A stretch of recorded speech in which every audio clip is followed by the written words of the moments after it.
Hello guys, welcome to today's Topic TV.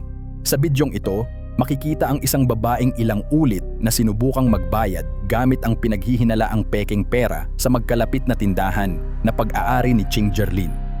Unang pumasok ang babae sa isang tindahan at bumili ng ilang pagkain tulad ng dynamite, calamares at inumin.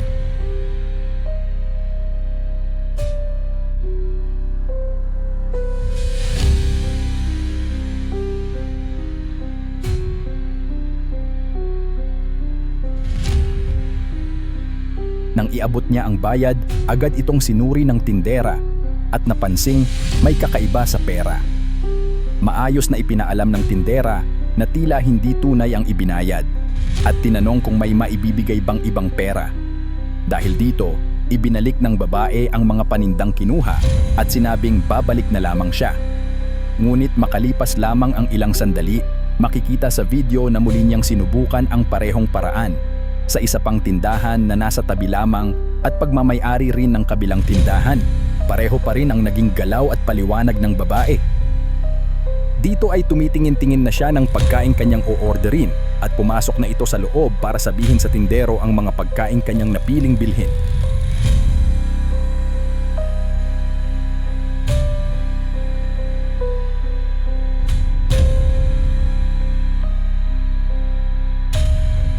At habang inihahanda naman ng tindero ang kanyang order, etong babae naman ay napapatingin pa sa kanyang pera na talagang alam niya sa sarili niya na peke ang hawak niyang pera dahil nanggaling na siya sa kabila at do'y tinanggihan na ang kanyang perang dala dahil eto nga ay peke. Sa puntong ito, malinaw na hindi na ito simpleng pagkakamali kundi isang paulit-ulit na pagtatangka gamit ang parehong paraan. Iwasan yung mga gantong modus. Sabihan nyo na yung tindera nyo, maaga pa lang. Para at least sila, magkaroon sila ng takot na kung sakali makatanggap sila ng pekeng pera, kaltas sa sahod nila. Diba? At least, di ka rin nangangamba na baka ang yung tindera mo, mapekeng pera. Hindi ka na magkakaroon ng pangambang ganun kasi mali na nila yun. Kaya dapat sa mga kagaya kung may negosyo rin, pagsabihan nyo na agad yung mga tindera nyo, ayusin nila yung pagtanggap ng pekeng pera. Hanggat maaari, kung may magbabayad ng malaking bills, ipadaan muna sa inyo o ipatanong sa ibang kasama kung tunay ba yung pera. Ako, ginawa ko sa mga tindera ko, sinabihan ko sila, pag kayo nakatanggap kayo ng pekeng pera, automatic ikakaltas ko sa sahod nyo yan para at least maging alerto sila.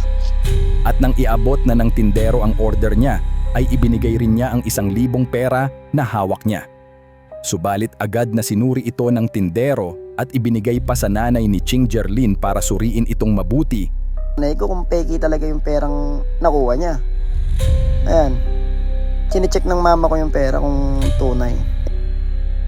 Agad naman itong napatunayan na peke nga ang dala niyang pera. Kaya ang babae ay ibinalik na lang ulit ang pagkaing in-order niya at sinabi nitong babalikan na lang niya ito. Dahil kukuha lang daw siya ng pera pero alam na nila ang mga style na mga ganito na nagbabaka sakaling makalusot. Kaso alerto ang mga tindera at tindero dito pagdating sa ganyang modus. Kaya muling nagbabala ang may-ari sa mga kapwa niya negosyante na maging mapanuri at mapagmatyag sa mga taong may kahina-hinalang kilos. Suriing mabuti ang ibinabayad na pera upang hindi kayo mabiktima ng mga pekeng pera. Ang babaeng ito ay minsan nang nahuli sa isang mall at pekeng pera din ang kanyang ibinayad sa tindera. Subalit dito ay kinumpronta na siya dahil may kung ilang beses na raw itong ginawa sa kanila at talagang gawain na daw niyang mameke ng pera. Kaya ang tindera ay galit na galit sa kanya at ayaw na siyang paalisin. Subalit hanggang ngayon ay patuloy pa rin niyang ginagawa ito. Kaya't patuloy ring pinag-iingat ang publiko sa taong ito. Ayan, yung fake na money. Basta kanina. Ayun yung nagbayad yung naka-white. Binayad yung fake na pera. Ito, iti-tape ko to para may ebidensya kayo.